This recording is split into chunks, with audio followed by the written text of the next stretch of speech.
ปากลายแซงลายเวียงจันทร์นาศักดิ์มาเบิ่งสูสีกันพี่น้องนาศักดิ์เวียงจันทร์ปากลายแซงลายเพราะจะเป็นตองงอนตองแก เสื้อดีกันที่ว่าคือกันดอสีเขียวที่ตองงอนมาเบิ่งตามสูตรบ่เนาะนาศักดิ์นี้ที่ว่ามีคนเนาะการฝึกซ้อมนี้ตามสูตรเนาะอย่างโมเนี่ยแซงลายดีบ่มีสูตรเนาะเอากันฝึกซ้อมอย่างคงเส้นคนว่ามาเบิ่งพี่น้องอยู่ทางบ้านกันติดตามเบิ่งเนาะแซงลายอยู่ฝั่งปากลายนาศักดิ์อยู่ฝั่งเวียงจันทร์ปรากฏว่าขณะนี้นาศักดิ์ขยับขึ้นมาน้อยหนึ่งเลยเนาะแต่ว่าแซงลายก็กอดติดขึ้นมาแซงลายกอดติดขึ้นมาลูกนี้แซงลายเบียดขึ้นมาว่าจะได้แซงลายทันบ่ขณะนี้แซงลายเล่นมือแล้วแซงลายจะเข้าเส้นชัยแล้วลูกนี้แซงลายเข้าเส้นชัยแล้วโอ้ยมันแล้วสุวรรณทิพจันทร์พิธีกรประจำรายการของเราผู้ที่จะมาเว้าเรื่องเกี่ยวกับบอกของขวัญนี้ที่หนึ่งจะแมนไพ่บอกที่สองจะแมนไพ่เนาะเอาข้อเชิญ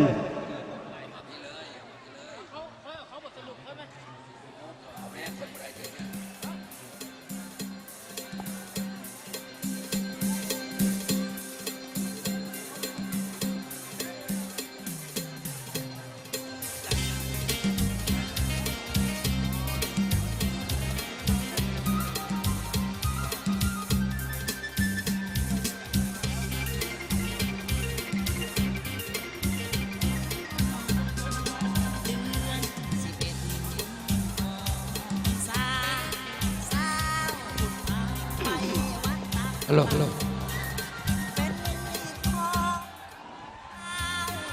ัลโหลเอาประกาศถึงเจ้าของรถเนาะอีซูซูดีแม็กอยู่ตอนหน้าเนาะห่อห้ามใส่เฮาให้เอาออกได้เด้อบรรดาเจ้าของอยู่ใส่เนาะจากนั้นให้ฮิพรเด้เนาะบรรดาเจ้าของรถอีซูซูดีแม็กเนาะจอดอยู่ที่โดยเฉพาะปลายรถเนาะ4398เนาะให้เจ้าของรถฮีบฮอนเอารถออกจากขี่ตอนหน้าท่ามใส่เฮาแดเนาะ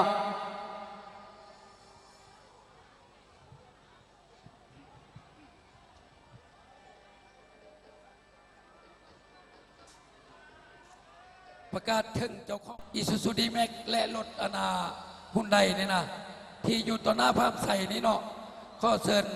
ผู้ใดเราเป็นเจ้าของเก่าออกจากสถานที่ดังกล่าวเพราะว่าสถานที่ดังกล่าวนี้จะเป็นพิธี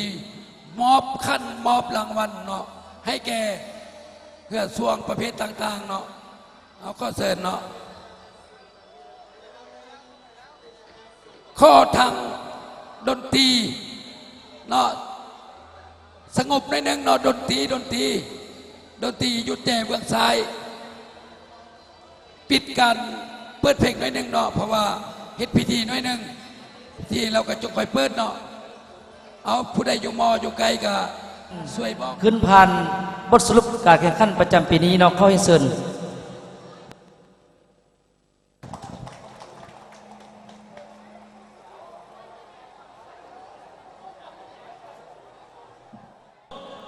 การแข่งขันกีฬา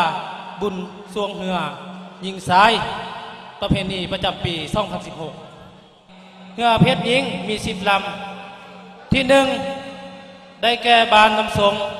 ที่2บานห้วยไหลน้อยที่3บานแซงลายที่3มีบานแกงเศร้าและบานสีสาสุมพูเหือเพชรทรายมี10 ลำดังนี้1,800,000 กิฟที่3 1,500,000ที่4 1,200,000ที่5 1,000,000 กิฟส่วนรางวัลสมเสยแม่นรางวัลละ500,000 กิฟเนาะนี่ก็แจ้งกันทางคณะสิพายแต่คณะรับทราบเนาะทางคณะไปซ้อมเอาก็เกี่ยมบรรบเนาะทางรางวัลเนาะจะสั่นให้เกียรติขึ้นมอบพิธีมอบรางวัลเองงามนี้ก็ยังเชิญทางท่านที่ประภัยสุขลาภห้องเจ้าเมืองเป็นห้องประธานกิตติมศักดิ์บุญเนาะขึ้นมอบแล้วก็เชิญ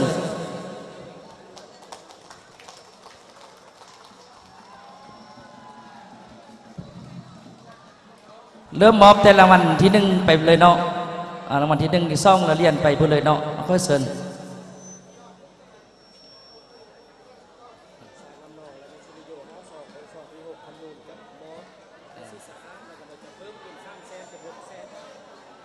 เอามอบไปตามนั้นเลยมอบสุริโยจะมอบเราใช่เรามอบเลยว่าสุริโยจะมอบเราซ่อง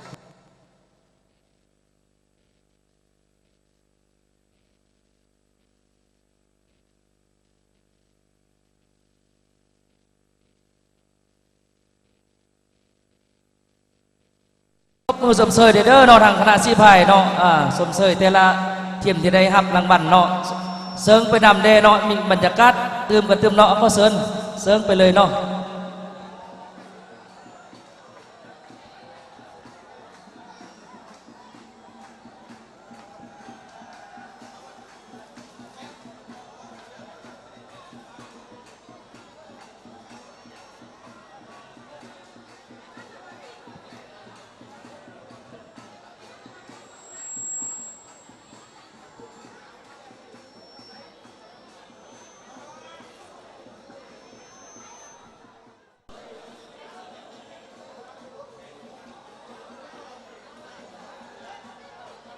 ขอสมเสยตื่มนึงให้แก่ทางคณะสีพายแต่คณะนะครับรางวัลเองามเอาขอสมเสยเนาะที่สร้างน้ำนองนี่ไม่ได้ครับการอุปถัมภ์จากบริษัทซี่เจริญก่อสร้างและก่อทางและบริษัทปัญญาธิราชเนาะรางวัลดังกล่าวเนี่ยเนาะ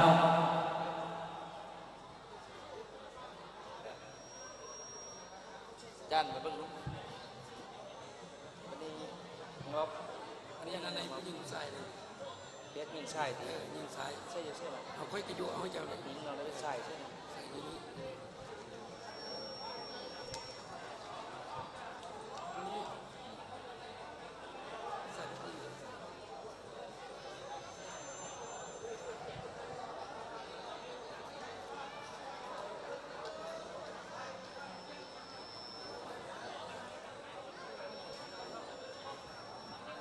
เอาคณะอย่าหลอกให้อายอย่าหมายเพียงลวง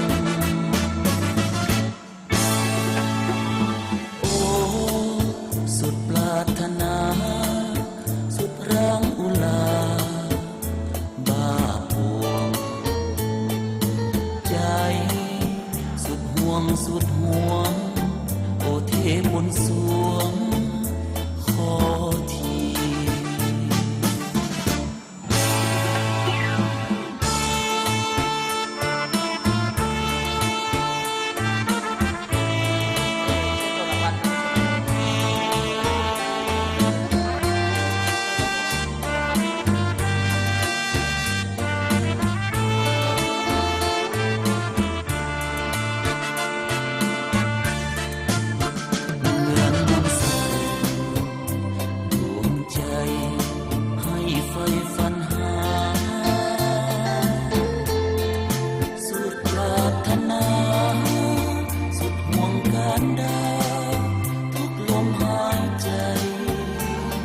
เฉพาะรางวัลถือว่า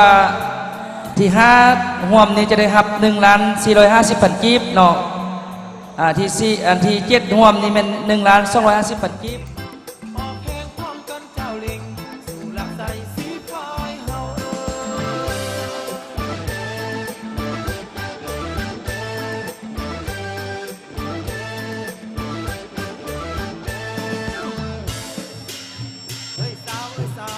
ที่4เพชรสายเพชรยิงครับรางวัล2 ล้านกีบเท่ากันเนาะถือว่าได้เท่ากันเลยเนาะเพชรยิงเพชรสาย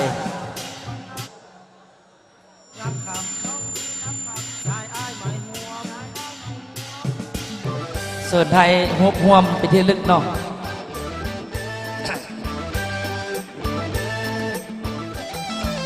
เพชรสายจะได้ครับรางวัลเงินสด3 ล้านกีบ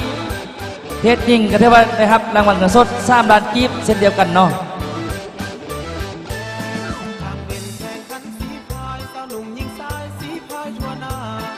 ที่3เพชรยิงเนี่ยเป็นบ้านแซงลายเนาะและที่3เพชรสายเนี่ยเป็นบ้านไสยมงคลสำหรับปีนี้เนาะ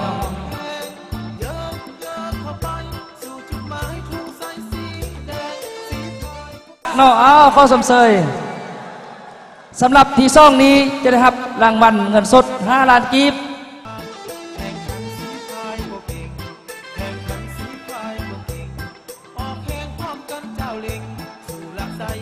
สมเสยเด้อเนาะทางคณะสิพายพอเนาะอันนี้เป็น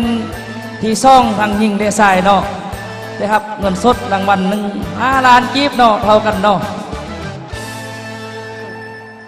ก็เชิญไทยฮุบม่วมไปที่ลึกเนาะ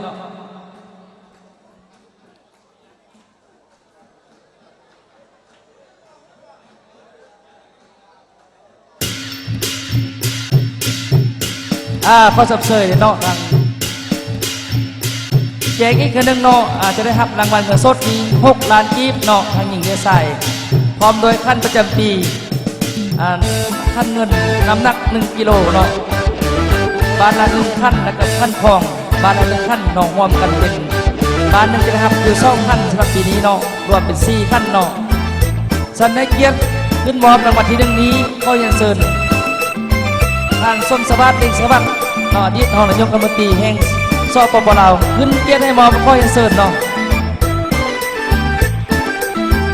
มอบเงินก็เนาะมอบเป็นเงินสด6 ล้านธนา6 ล้านก่อนเนาะไปมอบขั้นรับต่อไปเอามวนเด้อเนาะมวนซื่นมาเนาะเอาตกมือสมเสยเด้อเอา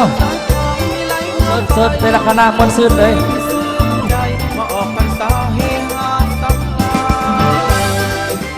คือว่าปีนี้ก็ถือว่ามีบรรยากาศพดพื้นในมวลซื่นเนาะทางผู้สมผู้เสียก็ถือว่ามาขับขาหน้าเน้นแล้วก็เหนือส่วนก็ถือว่าสู้ซี่กันเนาะปีนี้เนาะอันนี้เป็นขั้นประจำปีเนาะน้ำหนัก1 กิโล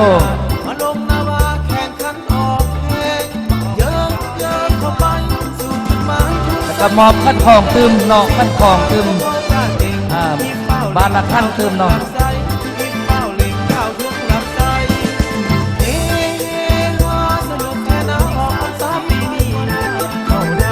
นี่เป็นบ้านที่ได้ชนะเลิศเนาะเพชรสายและเป็นบ้านแซงลายเมื่อช่วงเพชรยิงและเป็นบ้านนับทรงเนาะก็ถือว่าได้รับรางวัลและขั้นจากอดีตรองนายกรัฐมนตรีเนาะก็ได้ให้เกียรติขึ้นมอบข้อจำเสยให้ตบมือจำเสยเต็ม1เนาะ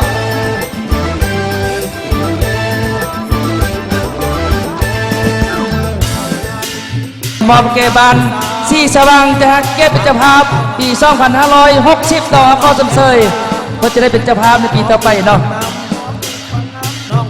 เสิร์ฟไทยฮุบป้องกันตืม1เอาเสิร์ฟจัดพิธีปิดการขั้นการถือว่าได้สำเร็จพิธีพอยเนาะท้ายนี้ก็ขอแสดงความขอบคุณใจ